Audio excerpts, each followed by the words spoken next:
Hi, I'm Jim Ward of the Middle Country Public Library, and I'd like to welcome you to episode 52 in our History Bite series. Today we will discuss the 1980 U.S. men's Olympic hockey team and their amazing drive to win gold, including their stunning victory over the Soviet Union in the semifinal game.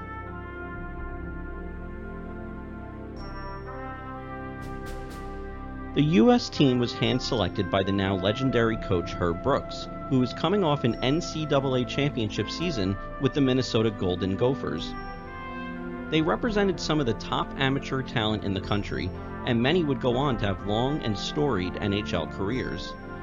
The American hockey team was young.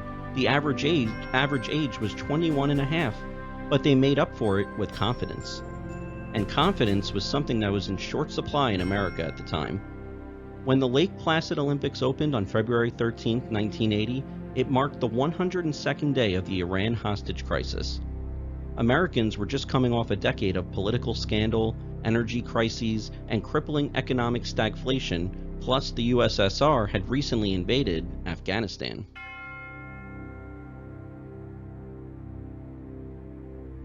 The American coach was Herb Brooks, a former University of Minnesota player who went on to play on several U.S. national and Olympic teams from 1962 to 1970. Brooks then got into coaching and eventually took over at his alma mater in 1972, where he led the last-place Gopher squad to an NCAA title just 2 years later.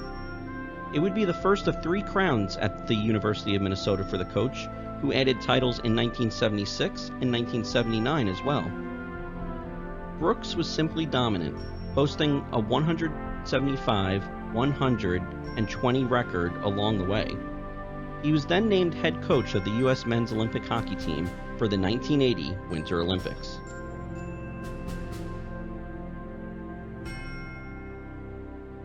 When the players from the 1980 U.S. team think back on Coach Herb Brooks, they liken him to a drill sergeant from basic training.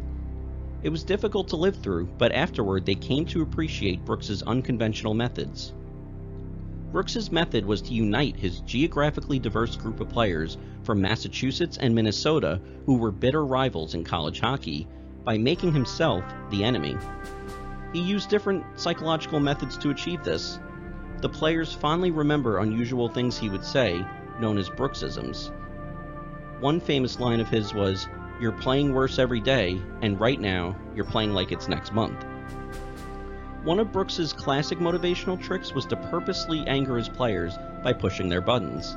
If they all hated him, Brooks reasoned, they would work together to prove him wrong. Brooks called Rob McClanahan, who came from a wealthy suburb of St. Paul, a cake eater. He regularly dressed down the captain, Mike Eruzione, in front of the team to rile them up.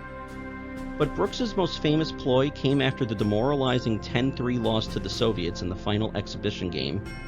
Jim Craig was the goalie in that game, and Brooks told Craig that he made a mistake in playing him. Craig was tired, Brooks said, and had clearly lost his edge. Craig was livid when he left the locker room and dead set on never losing again.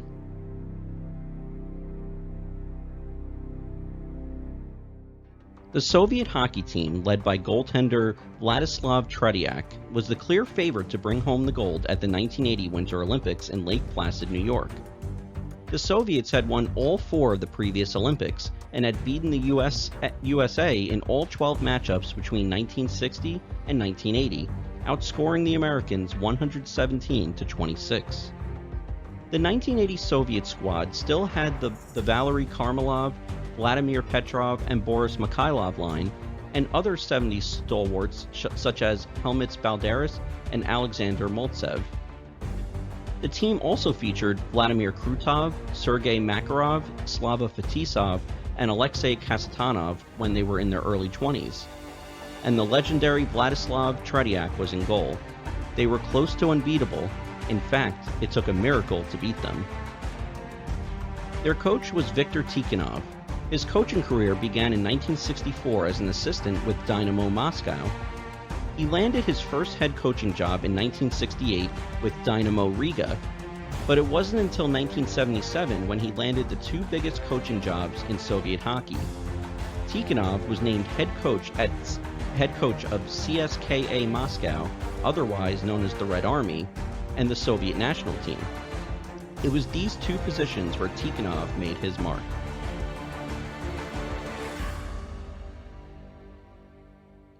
To prepare for international play, the young U.S. squad went on a 61-game exhibition tour in the months leading up to the Olympics. After a poor performance in Norway, Brooks barged into the locker room and ordered the players back on the ice. His former Minnesota players knew what was coming: a punishing drill known as Herbies, endless wind sprints that push athletes to their absolute limit.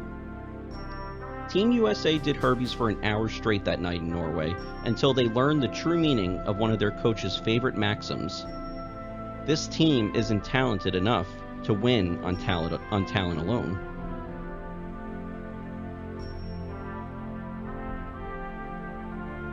After going 4-0-1 in their pool, Team USA took the ice against the dominant Soviets on February 22, 1980.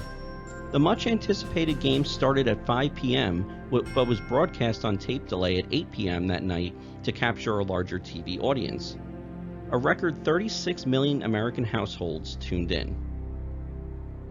Like every other game the Americans played in Lake Placid, the U.S. team fell behind early, 1-0, but forward Buzz Schneider tied it back up with a dagger of a slapshot.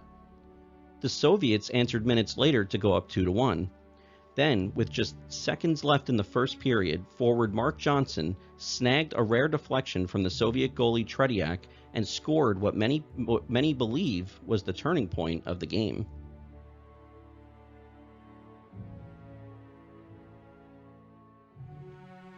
When the Soviets took to the ice to start the second period, Tretiak was on the bench.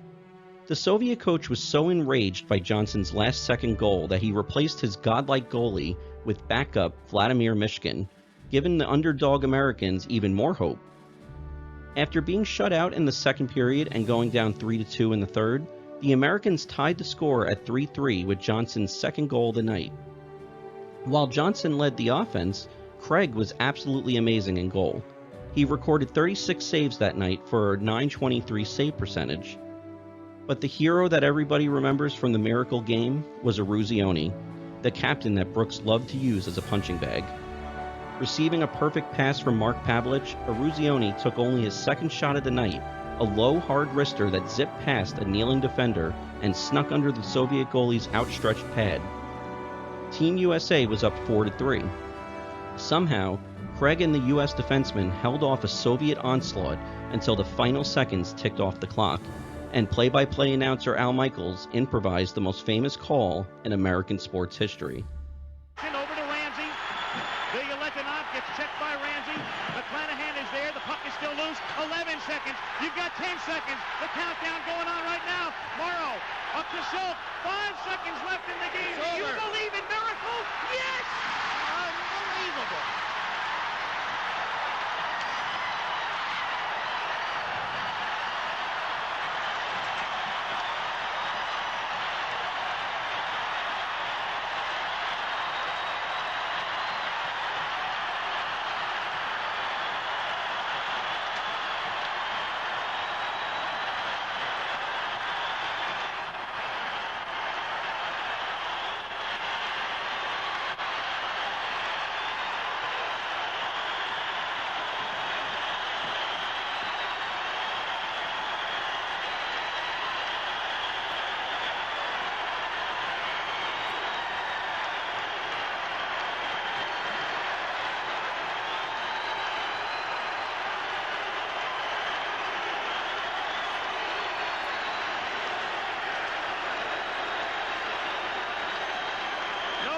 Necessary, just pictures.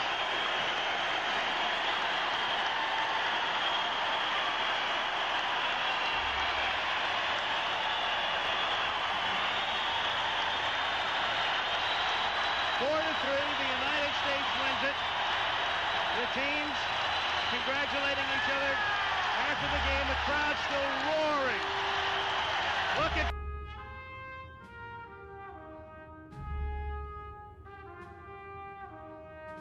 To win the gold medal, though, Team USA had to win one more game against Finland.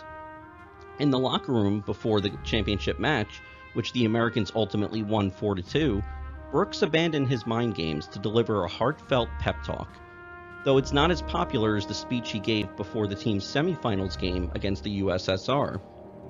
Quote, "You were born to be a player," he told his young team. "You were meant to be here. This moment is yours." The miracle was complete, and Americans felt a renewed sense of patriotism and pride because of these college kids who took on and defeated the Soviet powerhouse at the 1980 Olympics. I'd like to thank you all for joining us for today's episode.